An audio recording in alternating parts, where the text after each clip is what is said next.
Hi there, good morning. We weather update today. Ay nga na ang government authority nga ano daw, mag-ulan. So, ang mga tao mostly work from home. So, mauni karon ang ulan nagsugod na nagsugod na baha. Pinha nagsugod na daghang tubig na sa area na mo dire.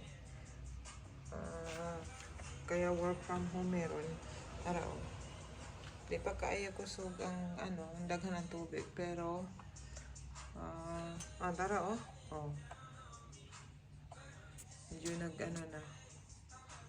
medyo daghan niya kusog kayo ang kuan napa siya naglakat muro ghost ang daan dire kay wa kay nangaging mga sakyanan usara o upat kabog naglakat kay nag-ana jud ang authority nga mag-ingat jud dili na lang mo duty kami na jud may advice sa amo ang kuan sa mga HR nga dili jud mo duty na ang mga hospital mo duty gyud na dito na lang matuog sa hospital.